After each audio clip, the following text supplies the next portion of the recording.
Buenas tardes, ¿cómo están? Estamos aquí nuevamente para continuar con el Journal Club. En primer lugar vamos a tener entonces a Sebastián y después con vos, ¿no? Entonces para la segunda parte ya le tocaría a vos.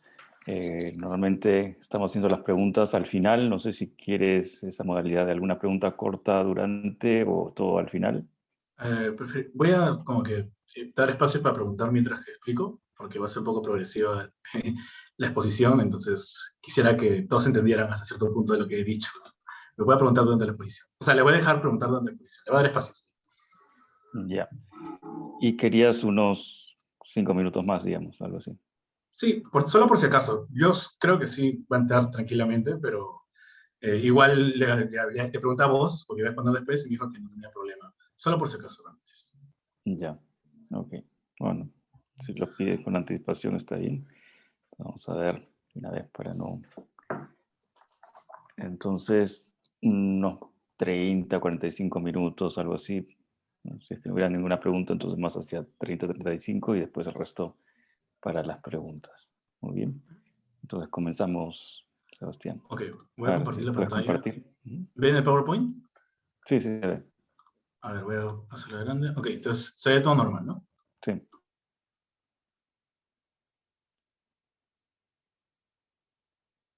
ya.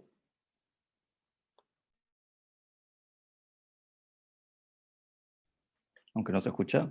No, no estoy escuchando.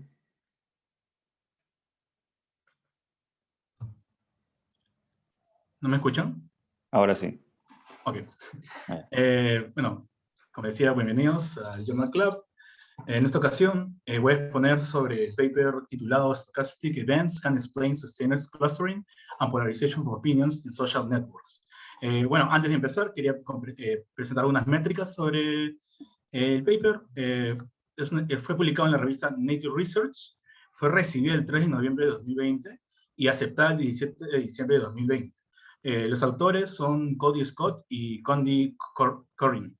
En este caso, ambos trabajan para el Centro de Socioecología Marina de la Universidad de Tasmania.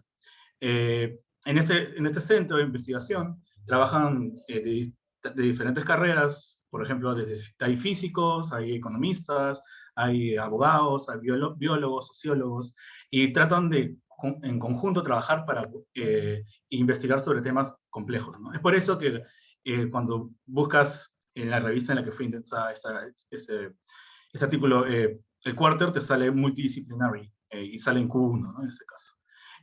El paper ha sido aún es muy nuevo y no tiene, digamos, una cantidad importante de citas, ¿no?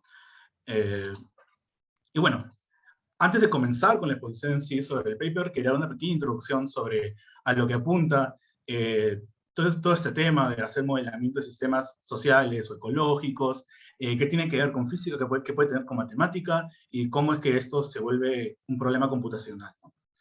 Entonces, para comenzar, quería hablar sobre los modelos de agentes y ciencias sociales, qué tienen que ver, ¿no? Entonces, las personas, en este caso los agentes, son los sujetos principales de estudio de las ciencias sociales. Para comenzar, en estas dos imágenes he tratado de ilustrar. En el de arriba, chiquititos, se ven unas personas, estos son de los agentes que se pueden utilizar y tienen un ambiente también, ¿no? A su vez, tenemos otro tipo de agentes que son los networks. En este caso tenemos dos agentes. Los nodos, que podrían ser animales, personas, en general entes, y los networks en sí, que son otros tipos de agentes que pueden tener propiedades diferentes también. Entonces, ¿qué nos interesa en este caso? Bueno, hay diferentes perspectivas, por ejemplo, cómo la gente piensa desde la parte de psicología, o cómo maneja sus riquezas de la economía, también cómo se relaciona, o cómo generan cultura, que viene parte de la sociología y la antropología, ¿no? Entonces, eh, las sociedades reales son complejas debido a las personas que poseen atributos y como ideas, artefactos, dinámicas, como su relación con el ecosistema mismo. Entonces, eh, este planteamiento de abstraer un problema social y volverlo un problema computacional, lo llamamos como agentificación, ¿no? Bueno, entonces para seguir, nuestra herramienta principal vendrán a ser las sociedades artificiales. Eh, Son poblaciones conformadas por agentes virtuales autónomos y heterogéneos. Estos interactúan localmente a través de dinámicas. Ahora, cuando nosotros comenzamos a preguntarnos cómo explicamos un fenómeno social, ya no nos cuestionamos si podemos explicarlo, sino si podemos generarlo. Entonces, estas sociedades artificiales nos permiten cultivar sociedades para encontrar fenómenos emergentes, ¿no? Entonces, acá viene la pregunta ¿qué es un fenómeno emergente? Entonces, en sencillas palabras, podríamos decir de que a un nivel micro, o sea, a nivel de un mismo agente, le ingresamos una regla simple.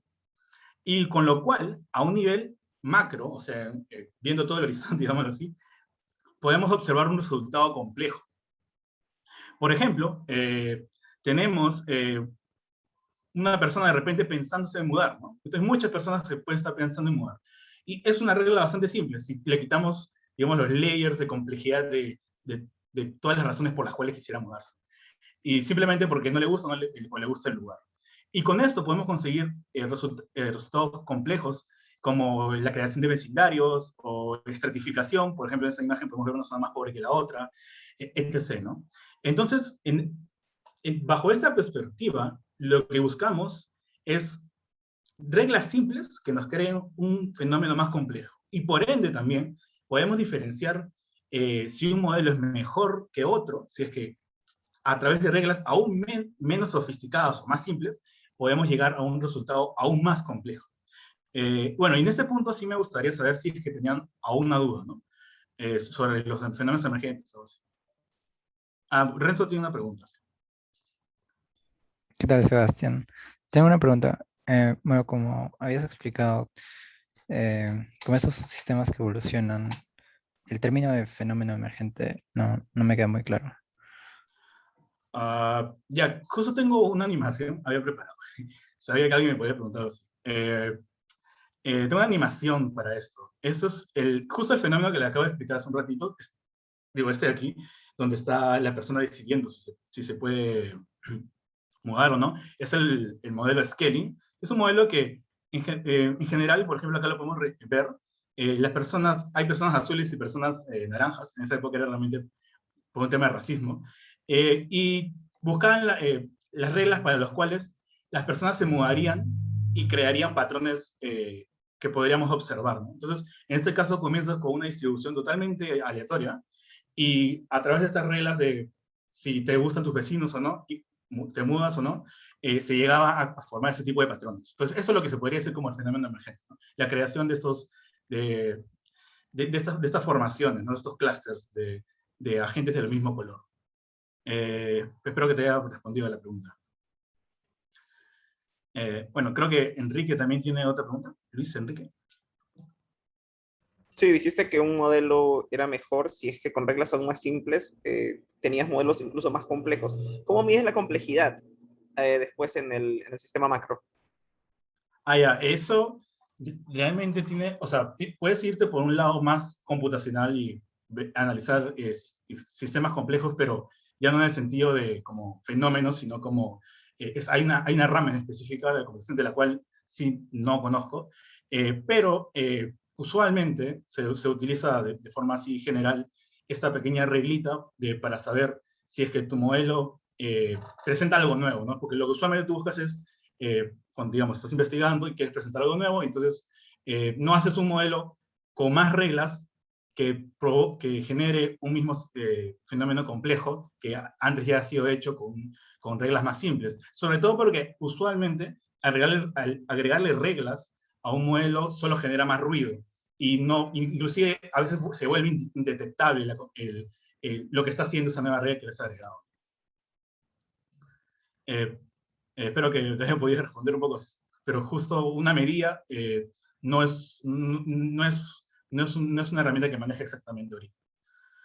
Oriol, ¿tienes una pregunta? Sí, perdona, pero mejor me lo guardo para el final, que ya creo que va a quitar mucho tiempo de la expo. Bueno, está bien, no te preocupes. Fueron bastante buenas preguntas. Bueno, entonces, ahora,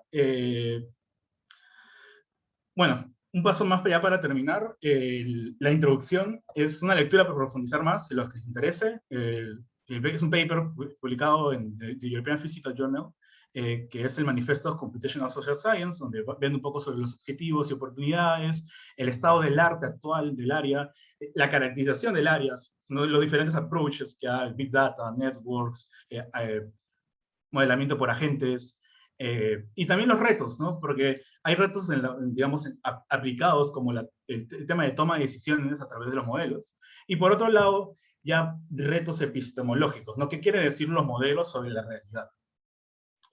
Y bueno, ahora sí, dando un paso adelante al mismo paper, tenemos que hablar ahora de los modelos de influencia social, ¿no? Y tenemos que ver antecedentes. Si bien el paper nos habla un poco sobre esto de forma superficial, creo que todos acá estamos con digamos, en el nivel en que podemos comenzar a analizarlos mejor, y sobre todo que nos da una mejor idea de cuál es el impacto del modelo que presenta el paper.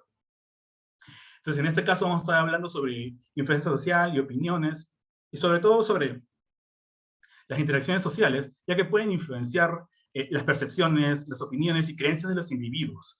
Las teorías de influencia social, que han sido justificadas desde varias perspectivas por datos empíricos de laboratorios, han sido incorporados a modelos de influencia social dados por métodos de física estadística. Mientras aún hay esfuerzos por reconsiderar todos estos métodos alternativos, un framework, una teoría unificadora, aún no emerge, ¿no? Aún está en la búsqueda de algunos.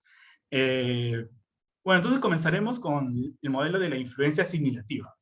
Entonces, este es bastante sencillo. En este modelo, los agentes se influencian entre sí, reduciendo las diferencias. Por ejemplo, acá presentamos un network, y tenemos este agente verdecito, que lo llamaremos el agente I, y ahora voy a presentarles las variables que tiene cada uno. La opinión del agente va a estar dada por una variable O sub I, t, porque está en el tiempo t, y este valor puede estar entre -1 y 1. De ahí tendremos una lista de agentes con quien I interactúa, incluyendo al mismo I, lo he hecho así para poder ahorrarme notación, y el peso, un peso de influencia de J sobre I en el tiempo t. Esto significa de que podemos hacer de que los agentes que estén conectados ahí, que son esos tres nada más, puedan tener diferente influencia sobre la misma persona. Ahora, la ecuación que codifica la evolución en el tiempo de la opinión está dada por esta expresión de aquí. Entonces tenemos la opinión de I en el tiempo t más 1 es igual a la sumatoria de todos los agentes que están dentro de esta lista, del peso de su influencia por su opinión. Es una forma de promediar realmente. La condición más general es de que los pesos sumen 1, pero nosotros, para poder hacerlo más sencillo, vamos a hacer de que el peso sea 1 sobre el número de agentes en la lista. Que vendría como 1 sobre n, ¿no? Pero lo suelen poner con esa notación. De hecho, esto se puede hacer aún más complejo en el sentido de, esto lo podemos hacer un vector de opiniones, es una matriz de opiniones, y hacerlo más formal, pero lo he querido presentar así para que, digamos, podamos reflexionar más acerca de lo que está sucediendo y no, digamos, tropezarnos con tanta formalidad. Y bueno, entonces, ¿qué sucede con este modelo? El modelo, digamos que predice una convergencia de las opiniones. Se llega a un consenso, de hecho. Aún así, es reconocido que las diferencias en opinión pueden resistir la influencia, ¿no? Y sobre todo la influencia asimilativa. Y esto puede persistir en el tiempo. Este hecho puede ser explicado por la homofilia, que describe la preferencia por relacionarse con personas que piensan igual o parecido a ti. Y de hecho, pueden presentar inclusive hasta más influencia. Por esto, este modelo que acabo de presentar, lo hicieron en el 60. Pero en el 2002 se presentó el modelo de influencia asimilativa ilimitada por Hellman y Krauss. En este modelo de aquí, solo agentes con opiniones parecidas se influencian entre sí. Para esto, a nuestros agentes le vamos a agregar una variable que es el umbral de confianza, que va a ser por este epsilon, y es un valor de 0 a 1. Esto va a ayudarnos a representar explícitamente las barreras incluidas por la homofilia. Entonces, nuestra ecuación va a seguir quedando igual, pero lo que va a cambiar en esta ocasión va a ser la lista de agentes, que van a ser los Jotas, o sea, los agentes conectados ahí, tal que la diferencia de opinión va a estar dentro del umbral de confianza. Creo que Williams tiene una pregunta. O creo que ya no. Sí, Ya. ¿cómo se llama? Todos estos parámetros que nos estás poniendo, el epsilon y el j, son enteros, ¿verdad? O sea, porque como un intervalo 0, 1 me hace pensar Ya, que es sí, sí, sí. continuo, Eh, pero Bueno, sí, es buena pregunta. De hecho, puedes tomarlos, o sea, los estoy considerando como continuos, pero hay diferentes modelos que inclusive los solo toma enteros o solo toma positivos. Yo lo estoy tomando de -1 a 1, por ejemplo, las opiniones de forma continua. Eh, bueno, a lo que se pueda llamar continuo dentro de un programa computacional, ¿no? Y de hecho, todos estos modelos que voy a estar presentando ahorita, los he tratado de hacer calzar para que dé una idea de, como que de avance en el tiempo, ¿no? Bueno, entonces, espero que haya respondido con eso tu pregunta. ok. Entonces, ahora que hemos agregado esta nueva variable, bueno, hemos redefinido la lista que es de los agentes, ahora lo que el modelo va a predecir es una fragmentación de las opiniones y un futuro clustering. Y lo cual es bastante interesante y se acerca un poco a lo que vamos a querer ver más adelante, que es la polarización. Ahora, podemos estar pensando, bueno, Sebastián, es que igual la opinión de nosotros mismos a veces cambia un poco en el tiempo, ¿no? No simplemente por interactuar. Entonces, para esto se implementó un modelo de influencia asimilativa limitada ruidosa, ¿no?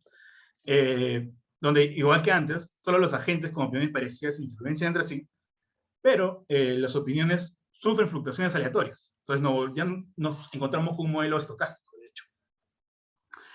Y las opiniones ahora se rigen por esta ecuación, que es lo mismo que hemos visto antes, más un pequeño ruido que hemos definido, que va de 0 a 1 también, y una distribución n de 0 a 1, ¿no? Entonces, si realmente es un pequeño ruido, tampoco es para estar concentrándonos mucho digamos, en el modelo. Realmente lo he traído porque lo que sucede es que la fragmentación que vimos anteriormente no se mantiene en presencia de fluctuaciones aleatorias. O sea, cualquier tipo de pequeño ruido que le vayamos a agregar no permite que la fragmentación que vimos en la anterior diapositiva, esta separación de opiniones, se mantenga. Y lo que vamos a conseguir es una especie de clúster muy grueso, ¿no? Un tronco prácticamente, de opiniones que evolucionan en el tiempo. Entonces, lo que sucede es que estos tipos de fluctuaciones siempre están presentes en cualquier modelo realista de social networks, pero lo que permite eventualmente es ese tipo de convergencia, ¿no? Ahora, lo que podemos hacer de repente para evitar ese tipo de problema es volver este ruido grande, ¿no? Pero lo que sucedería eventualmente es de que los agentes comenzarían a ser individualistas extremos. No van a comenzar, van a evitar interactuar entre ellos, y sería como un nodo muerto en este network, ¿no? Oriol. Sí, perdona, no, que me acabo de perder un segundo. ¿El ruido es esto notorio o no? Porque al principio empezaba diciendo como que es pequeño, no hay que centrarse mucho, no sé qué, y ahora lo has dicho, bueno, a ver, como que con unas comillas, tipo como que no es particularmente grande, pero sí mencionas este ruido grande.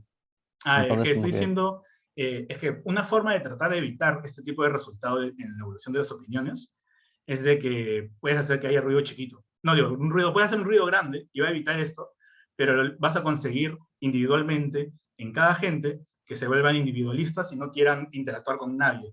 Y eso puede, digamos, malograr un poco tu network, porque vas a tener un punto muerto, ¿no? No va a dejar que entre ellos se comience a influenciar. Mata la cadena, digámoslo así, ¿no? No, no. Vale, sí, gracias. Ok, entonces ahora, después de este modelo, voy a presentarle un modelo de influencia diferenciada. Entonces, uno de los tipos más importantes de fragmentación es la polarización de opiniones. Sobre todo es la que están frente a opiniones extremistas, ¿no? Entonces, la polarización política es uno de los campos que se ha vuelto más problemáticos en la última década, y las visiones extremistas muchas veces se encuentran fuera del rango inicial de opiniones. Por ello, no basta con la homofilia o con la influencia limitada para explicarla. Entonces, esto nos conlleva pensar a que existen influencias repulsivas, ¿no? Por ello, en este modelo, los agentes con opiniones distintas se influencian entre sí para reforzar sus opiniones y diferir más. Ya, ahora, este modelo lo he tenido que recontradaptar para poder seguir con la misma notación, entonces se va a ver un poco extraño. Entonces, ahora las opiniones van a ir de 0 a 1, y el mu es una tasa de convergencia de opinión, es una variable extra que hemos agregado, de 0 a 0.5 de forma continua, y lo que ha cambiado ahora es en los pesos. Y lo he puesto así a propósito, para poder notar de que, de hecho, si vemos esta diferencia de opinión, cuando el agente interactúa con alguien que no es sí mismo, si la diferencia de opinión es mayor a 0.5, acá va a salir un valor negativo, y va a ser el peso negativo. Eso va a hacer que se repulse. Ahora, esto va a resultar en una divergencia de opiniones en el tiempo. Bueno, entonces este punto es en el que me gustaría reflexionar un poco acerca de ese modelo. Como les expliqué antes, tratamos de conseguir reglas sencillas o poco sofisticadas para poder conseguir un fenómeno emergente, ¿no? Un fenómeno y sobre todo complejo. Ahora, ¿qué sucede? Estamos programando a los agentes para que se repulsen entre sí, y de alguna manera con eso conseguimos de que haya divergencia. Pero a grandes rasgos, con lo que les he mencionado, parece un poco forzar el resultado, de hecho. Y inclusive así, además, hay evidencia empírica sobre la influencia diferenciada que no da, de hecho, las conclusiones esperadas, ¿no? O sea, no soporta este tipo de conclusiones.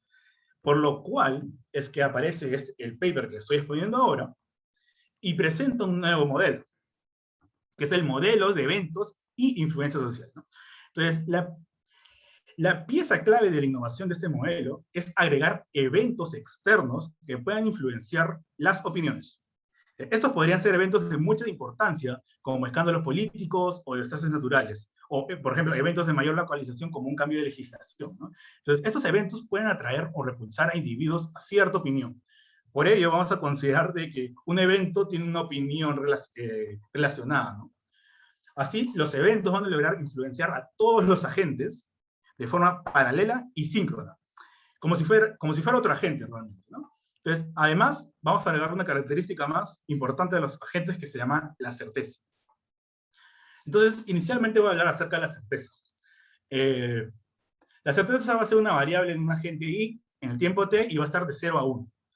De hecho, nuestra ecuación va a mantenerse igual, pero ahora el peso lo tomamos como la capacidad de influenciar a otros, introduciendo a la certeza. Entonces, esta intenta reconocer las diferencias de experiencia, conocimiento, estatus social, acceso a la información y demás características personales, ¿no? Entonces, vamos a tener el peso que siempre hemos utilizado, 1 sobre la cantidad de agentes en la lista, sí y solo si la certeza de un agente es menor o igual que la certeza promedio con los que está interactuando. Y su certeza es mayor, el peso va a ser 0 y no va a haber ningún tipo de influencia, ¿no? Ahora, este approach concuerda con resultados experimentales que indican que, además, personas muy influyentes no son fáciles de influir. Ahora, para poder entender un poquito más cómo cambia el juego, digamos, la certeza, tengo un pequeño esquema en el que vamos a ubicar un network en una gráfica de certeza versus opinión, y nos centramos en el agente del medio.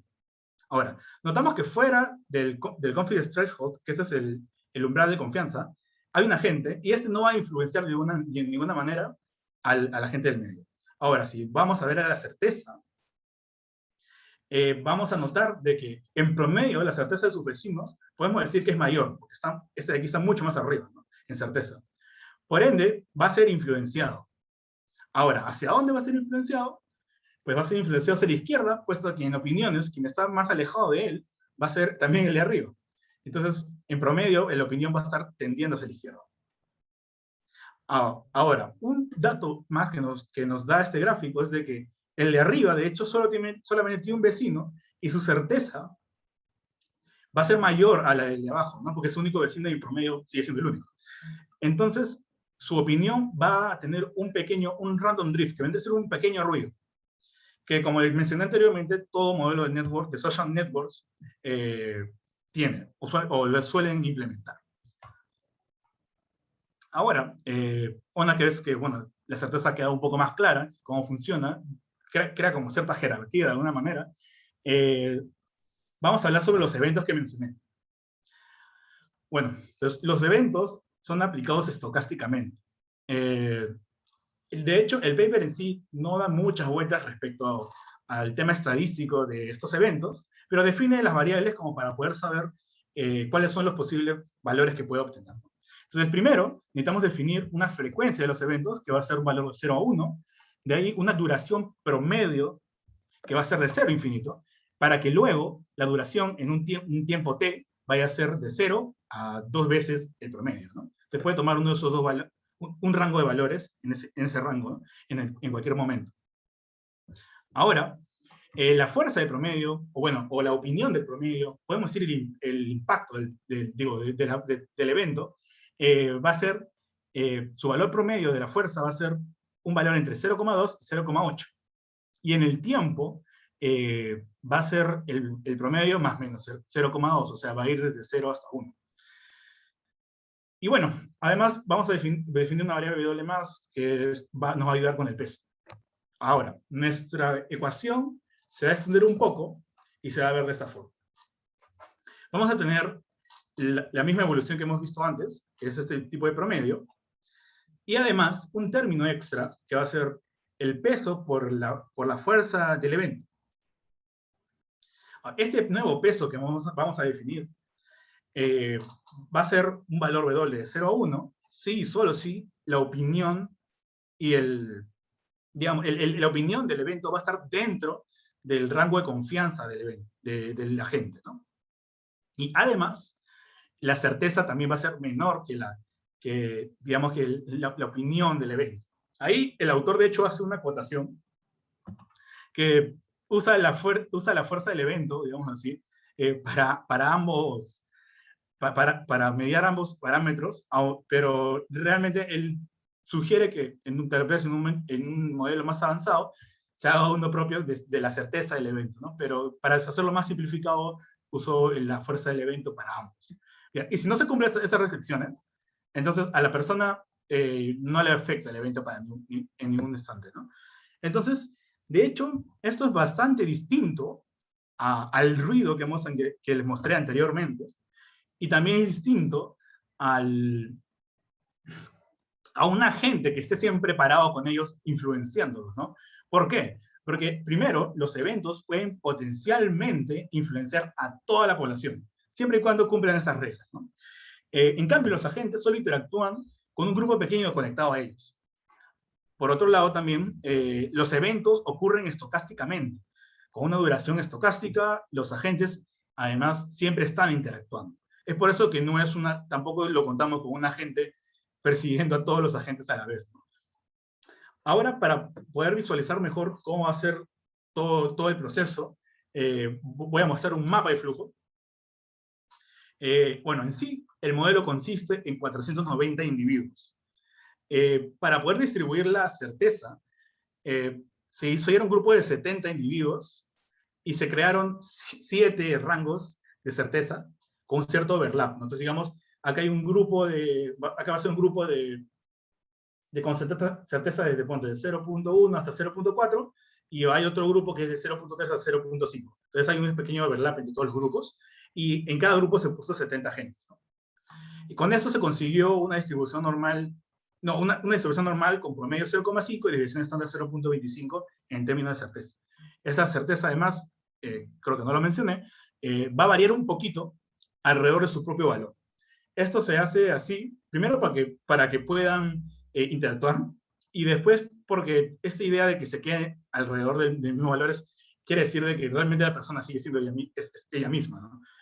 Porque como tiene que ver con cómo es la persona, con sus características, no es que alguien cambie totalmente radical en lo normado a ser otra persona. Bueno, ahora, viendo directamente con el mapa de flujo, una vez es explicado, primero se genera un random network, y cada persona conectadas en promedio.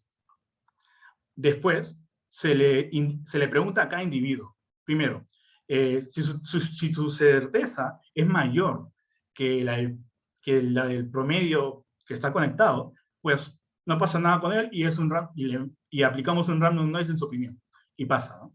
Pero si su certeza es menor que la certeza en promedio, la opinión se va a mover un poquito más cerca a los que están dentro del rango de confianza. Esto ya lo habíamos explicado con el esquema pequeño. Ahora viene lo nuevo, ¿no? Entonces, si en este time step no hay un evento, pues se pasa de frente y se cumple un time step y se vuelve a realizar el proceso. Pero si en este time step hay un evento en sí, se le pregunta a cada individuo.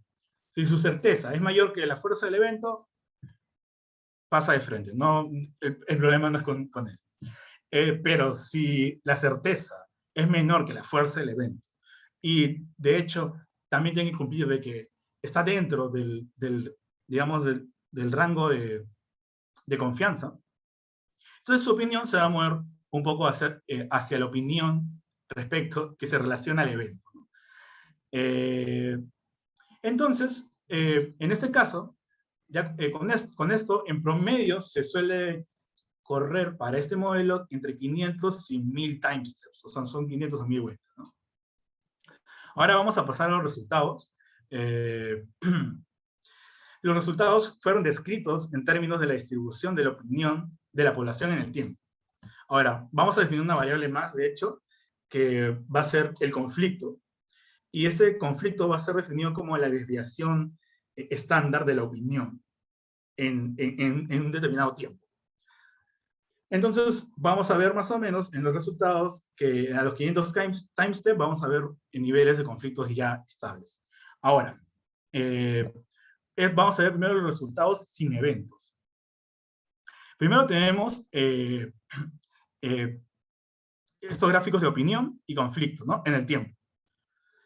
Ahora, hemos definido que como desviación estándar inicial, digamos así, con nivel de conflicto inicial va a ser 0.6, 0.577, que vendría a ser como este ranguito inicial, ¿no? En lo que se distribuye la opinión.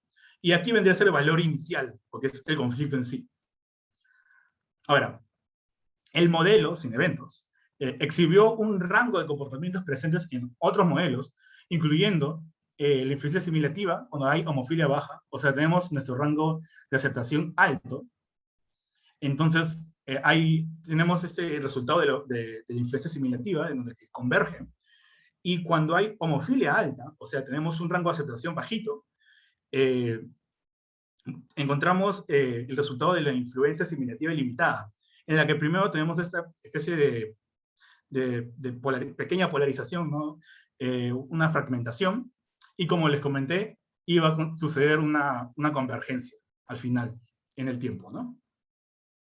Por otro lado, cuando vemos los conflictos, esta tendencia también se refleja, ya que el conflicto decrece muy alto si es que el umbral de confianza es amplio, ¿no? Entonces, digamos que mientras más aceptación hay por otros, hay menos conflicto, de hecho, es una relación notoria, porque vemos acá 0.2, 0.5, 0.8 y el conflicto va decreciendo. Y en cambio, cuando vemos qué sucede con el número K, o sea, que era el número promedio que cada gente tenía a gente conectada, vemos que no hay mucho efecto, no interviene. Ahora, lo que vamos a ver, que va a ser más interesante ahora, son los resultados con eventos. Los resultados con eventos estocásticos grandes, nos generan dos tipos de comportamiento. Inicialmente, con homofilia baja, o sea, tenemos un rango de aceptación alto, 0.8, las opiniones respondieron a todos los eventos, lo cual causaba saltos entre extremos, de hecho. Y si vamos al de conflictos, al de 0.8 también, al epsilon igual a 0.8, nos vamos a dar cuenta de que los niveles de conflicto eran altamente variables. Pero en promedio se quedan bajos. O sea, varían mucho, pero el conflicto se queda bajo en promedio, ¿no? Ahora, con homofilia alta, o sea, tenemos un epsilon de valor 0.2, las opiniones divergen. Y es lo que estábamos buscando, la polarización que tanto estábamos buscando como fenómeno emergente, ¿no? Y es importante saber de que esta polarización de hecho se mantiene mientras que haya eventos estocásticos. Ahora, también notamos, como dije inicialmente, de que cuando el evento es fuerte, digamos de 0.5 a más, los conflictos van a estar escalando. Y bueno, con esto tenemos unos primeros resultados, un resultado el cual queríamos ver, ¿no? La polarización de las opiniones entre los agentes, sin necesidad de hacer que se repulsen entre ellos. Ahora, hay unos resultados más con los eventos, que son la frecuencia y con la duración, pero tiene muy poca dependencia. Por igual lo vamos a tomar en cuenta. ¿Tomar en cuenta en qué? Bueno, lo que sucede es que tenemos una relación empírica resultante. Entonces, la data con los resultados presentados es consistente con una dependencia lineal a largo tiempo, de hecho, entre el TRIC 500 y 100, y 1000, digo, de aquí para acá. Y esta de relación va a estar entre el conflicto, el promedio, la homofilia, la fuerza del evento, y por un power law, ya que es muy débil, la relación, la frecuencia y la duración del evento. Ahora, este arreglo es apoyado por un alto nivel de correlación, ya que tiene R igual a 0,99 y su valor de P es menor que 0,001, y nos da la siguiente ecuación, la que podríamos entender a ser la ecuación del conflicto, ¿no? Con un slope de 0,75 tenemos esta nueva ecuación, con la cual a simple vista podemos sacar diferentes conclusiones, de hecho. Primero, en la ausencia de eventos, el conflicto se relaciona linealmente con el conflicto. O sea, me refiero el conflicto se relaciona linealmente con el threshold, ¿no? Con el umbral de confianza. Ahora, el efecto de los eventos en los conflictos aumenta con el producto de umbral de confianza y las variables del evento. Y finalmente, como notamos, la frecuencia y duración no son determinantes. De hecho, si lo quitamos, el valor R reduce a 0,97 y lo único que perdemos es este smoothness entre eventos y no eventos. Bueno, ahora finalmente vamos a llegar, después de estos resultados bastante alentadores, digamos, ¿sí? Llegamos a una discusión. Primero, notamos de que el mecanismo de eventos, bajo estas reglas simples que les mostré, sobre cómo saber más o menos que un modelo es mejor que mecanismos repulsores, porque ya no estamos haciendo que los agentes entre sí se repulsen, sino que con un evento externo conseguimos polarización. Ahora, también tiene mayor soporte empírico, por lo mismo, ya que son externos al individuo, son síncronos y en un tiempo delimitado, con lo cual afecta también a todos. Ahora, los eventos estocásticos son efectivos en polarizar la opinión de la población y mantener el conflicto. Eso lo notamos en las gráficas que vimos, que con eventos fuertes y alta homofilia hay una polarización súper marcada. Y de hecho, con baja homofilia, notamos de que aún así había intercambios altos y el conflicto era medio bajo, pero aún así era más alto que cuando no hay eventos. Ahora, la ecuación del conflicto, el delta de O, no depende de la distribución de certeza, pero de hecho el autor más adelante indica de que si queremos hacer un modelo más avanzado deberíamos tratar de incluirlo. Ahora, un punto importante que menciona el autor es que los conflictos pueden generarse y mantenerse si es que alguien puede orquestar eventos influenciadores, sobre todo con eventos que no son necesariamente randoms, ¿no? Sino que se pueden orquestar o construir por razones económicas o políticas. Y finalmente, aplicar el modelo en los sistemas sociales reales implica una parametrización y calibración del mismo. Ahora, las variables que hemos expresado están expresadas en unidades relativas y vuelve a la ecuación de conflicto bastante limitada, ¿no? Entonces, a menos de que el umbral de confianza y la fuerza de los eventos puedan ser calibrados en relación a la opinión y certezas, ¿no? Ahora, si te interesa además la evolución en el tiempo, los tics, o sea, los time steps, la frecuencia y duración de eventos tendrán que también concordar. Y bueno, el paper en sí no nos deja solamente con ese sabor de, uy, ¿cómo lo vamos a aplicar? Sino da un pequeño ejemplo sobre la opinión sobre el cambio climático. Entonces, para ilustrar, usaremos un ejemplo de los efectos de los climas extremos en las opiniones sobre el cambio climático en Estados Unidos. y cómo influencian las opiniones de esta forma, ¿no? Ahora, en Estados Unidos 2012, el Weather Forecasting Offices registró una frecuencia de evento de climas extremos de un rango de 0 a 22 por mes. Entonces, vamos a definir nuestra frecuencia por mes de 0 a 22. Ahora, una encuesta nacional de opiniones sobre el clima, cuando había un clima extremo, nos vino la información de que el impacto sobre sus opiniones de este clima extremo va a durar 0,1 meses. Con lo cual conseguimos un valor, podemos aproximar un poco este valor de nuestra ecuación, ¿no? Que va a ser menor que 1,2. Ahora, el autor asume un epsilon 0,2, o sea, bastante restrictivo, ya que debido a diferentes disputas en Estados Unidos, la hemofilia tiene un valor alto con respecto al cambio climático, sobre todo, ¿no? Sabemos que hay opiniones muy fuertes sobre que si es real o no, y realmente la gente, según él, no llega a un acuerdo, ¿no? Ahora, no podemos, con la data que disponemos, hacer un estimado de valor de la fuerza del evento, sino la opinión del evento. Pero si ingresamos un valor tan bajo como 0,2, conseguimos un conflicto con valor 0,4 y 0,26 sin eventos, que es un poco abajo del valor inicial con el cual hicimos la simulación anterior. Ahora, si ingresamos un valor 0,5, vamos a tener un nivel de conflicto de valor 0,6, que está sobre ese nivel inicial que habíamos definido, y indica una fuerte polarización. Y bueno, con esto finalmente quería concluir la exposición. Quería mostrar las referencias bibliográficas por si les interesa. De hecho, inclusive este primer paper es el que he utilizado para hacer este trabajo, el cual he expuesto.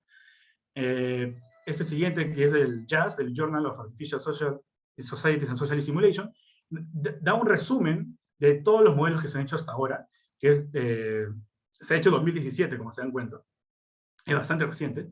Y el resto de papers he ido consultando porque hay algunos que también ya no utilizan valores, usan valores, funciones continuas, me refiero a funciones continuas, y comienzan a integrar, y me pareció bastante interesante, de los cuales saqué algunas ideas y para poder compartirlos con ustedes, ¿no? Bueno, y con esto daría concluida la presentación. Gracias. Si hubiera alguna pregunta, sería perfecto en este momento que me la diera. Muy bien. Okay, hay Muchas dos. gracias, Sebastián. Muy interesante toda la presentación. Ahí creo que se entendió bastante bien. Y bueno, empezamos con las preguntas ahí. Creo que Oriol tenía una pregunta Sí, que había quedado que pendiente. no la quería preguntar antes porque tenía miedo que se pasara el tiempo. No creo que sea muy larga, pero en una de las primeras diapositivas, cuando estás mostrando esa animación, como que de las reglas en las que tipo, se ¿Es acá? agrupaban, claro, ahí la idea se supone que es como que las personas azules se van a agrupar en grupitos de personas azules y las personas rojas se van a agrupar entre ellas, entre las rojas.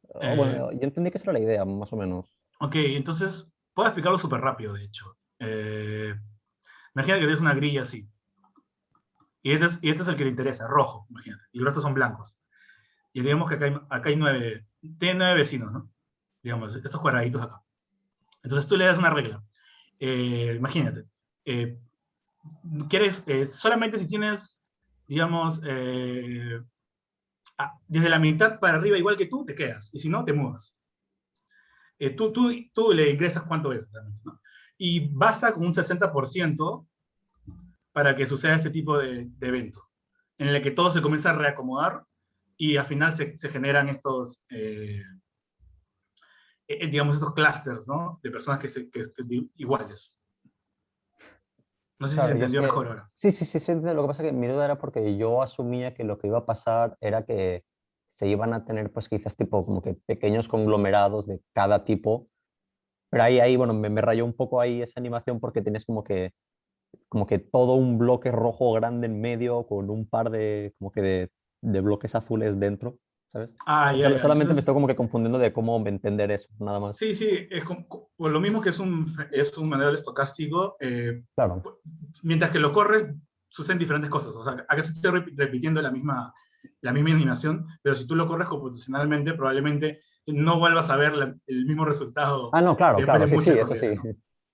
Sí, sí, solamente eso, gracias. Ok. Francesco, creo que tenía la siguiente pregunta. Sí, buenas tardes. Tenía una duda con respecto a, bueno, dos, con respecto a la certeza, porque no me quedó un poco claro.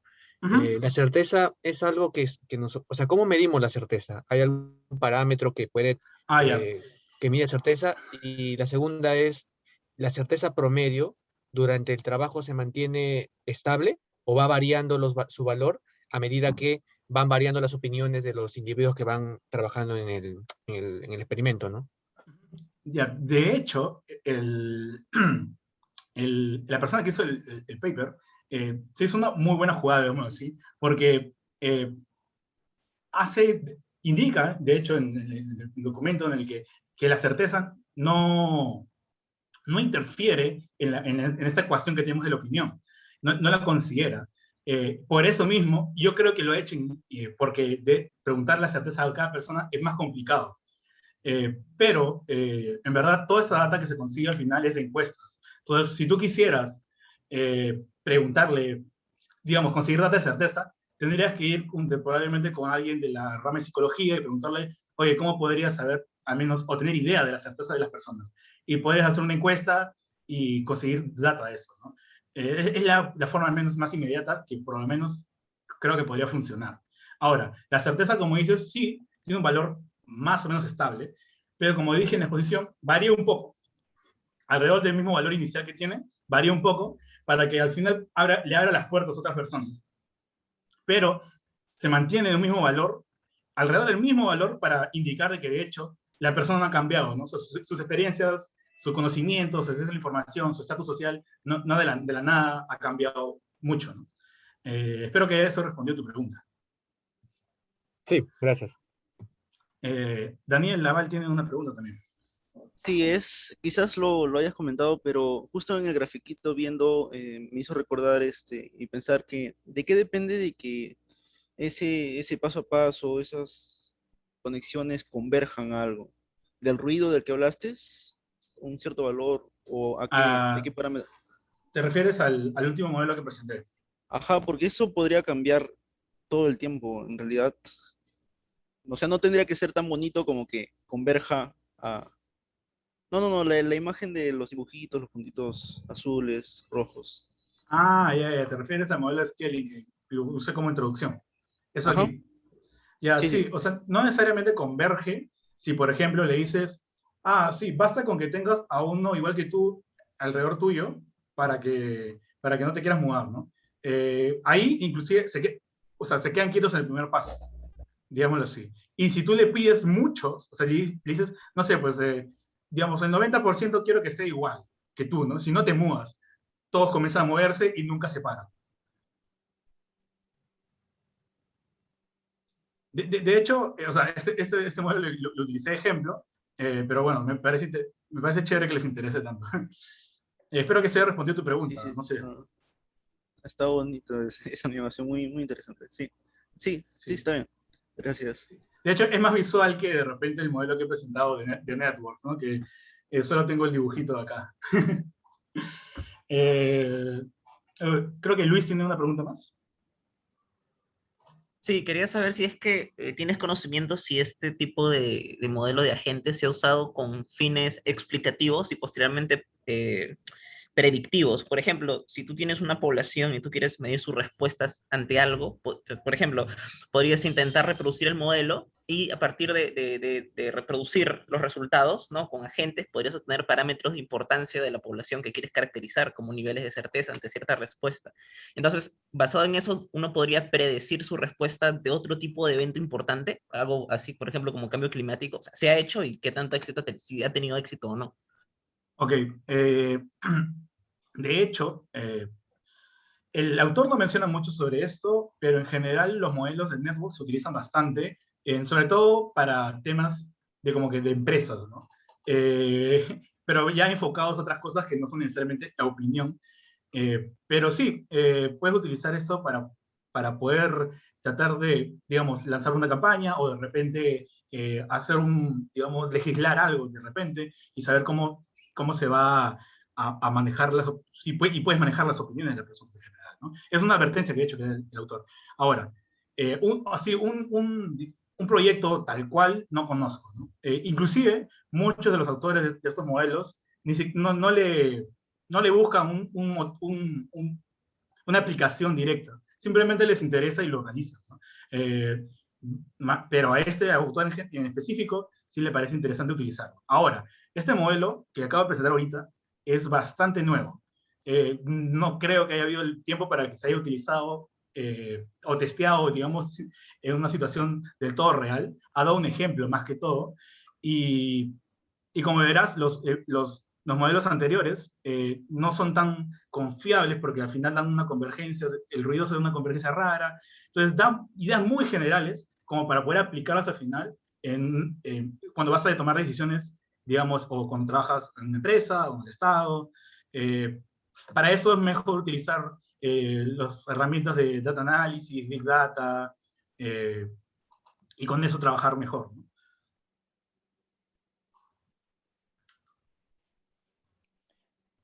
Creo que en el chat hay... No creo que era de antes, sí. Sí. Bueno, entonces ya estamos casi a la hora, ya nos pasamos un poquito, pero solo simplemente cuando vi esa ecuación, bueno, es empírica, o sea que... Pero dicen más o menos cómo es que se les ocurrió, se inspiraron en algo, en alguna cosa así, nomás la ponen y ya. De hecho, tuvieron una epifanía, porque yo tampoco sé, no indican cómo se les ocurrió hacer esta ecuación. Yo también estuve buscando referencias, ¿no? Para ver de dónde sacaron esto. Pero no, simplemente la única pista que te dicen es de que hay una relación lineal con 1 menos el épsilon, que debe ser la homofilia. O sea, qué tan abiertos están al resto, porque lo vimos en el gráfico, ¿no? Esto aquí va a ir... El conflicto va a ir creciendo según cómo decrezca el épsilon. Y también va a ir linealmente, va con la fuerza del evento, ¿no? Entonces, por eso es como tiene esa relación medio como que lineal, entre comillas. Como que si uno crece, el otro, si este decrece, el otro crece, y este crece, también el otro crece, pero y con la frecuencia y la duración, sí pusieron de frente ok, vamos a hacer un power law porque la relación es bastante baja, pero lo queremos tener ahí, ¿no? Pero este 0,44, por ejemplo, y este 0,08 no indican cómo lo determinan. ¿Habrán hecho algún ajuste al final, supongo? Sí, supongo que de repente tanteando. Bien, pues. Entonces, ¿esto era parte de tu trabajo o no es simplemente un tema? Bueno, sí, tiene cierta relación con el trabajo que estoy realizando con Luciano, porque nosotros estamos juntando, no estamos utilizando un network, sino estamos utilizando caminantes aleatorios con bias y distribuyendo un valor que podría ser la opinión, ¿no? Entonces es por eso que es de importancia en general para mi trabajo con Luciano. Muy bien, pues gracias, Sebastián. Entonces haremos, no sé si hay alguien más que quiere hacer alguna pregunta.